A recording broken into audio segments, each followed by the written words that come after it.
Dnes ráno sa na viacerých miestach tvorila poľadovica a kde tu napadalo aj trochu snehu. Cez deň bolo pod mrakom a teplota dosiahla sotva 5 stupňov. Už čoskoro sa ochladí ešte výraznejšie, prenikne k nám studený arktický vzduch z polárnej oblasti a Severnej Ázie. Dobrý večer. Cez strednú Európu dnes postupoval frontálny systém spojený s plytkou tlakovou nížou so stredom nad Rakúskom. Na Slovensko dorazí studený front už v najbližších hodinách a hneď za ním k nám začne od severu prenikať avizovaný studený pôvodom arktický vzduch. Teploty sa zajtra vyšplhajú na 2 až 7 stupňov, v Žilinskom kraji a na Spiši bude väčšinou okolo nuly. Front prinesie už v noci a následne aj cez deň zrážky na viaceré miesta. Pripravte sa na sneženie, zmiešané, najmä na západe aj na dažďové zrážky. Vietor zafúka prevažne od severu do 30 km za hodinu. V Banskobystrickom kraji a na východe bude zväčša len slabý. Pre lepšiu predstavu tu vidíme postup sneženia. Najviac by ho malo napadať v noci na severozápade do 7 cm. Cez deň pribudnú maximálne 3 cm čerstvého snehu. Na zajtra máme v platnosti dve výstrahy. Prvá varuje pred vetrom na juhovýchode krajiny, ktorý dosiahne v priemere 45, v nárazoch 65 až 80 km za hodinu. A dopravu môžu v týchto okresoch skomplikovať aj snehové jazyky. Pred nami je zväčša zamračená noc na viacerých miestach so snežením, alebo to bude dážď so snehom, v nižších polohách, hlavne na západe aj dážď. Teplota do rána poklesne na 1 až -3 stupne.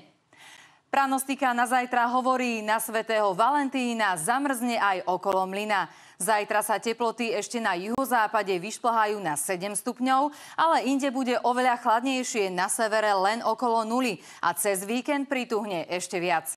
Na západe bude oblačno až zamračené, k večeru ojedinele aj zmenšená oblačnosť.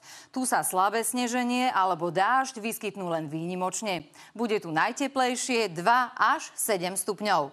Na strednom Slovensku bude oblačno až zamračené, k večeru ojedinele aj zmenšená oblačnosť. Na mnohých miestach čakáme sneženie, v nižších polohách lokálne aj dážď. Ojedinele pozor na poľadovicu a tvorbu snehových jazykov. Teplota 2 až 7 stupňov, v Žilinskom kraji väčšinou okolo nuly. Do zamračeného dňa s početnými snehovými zrážkami sa zobudíte aj na východe našej krajiny.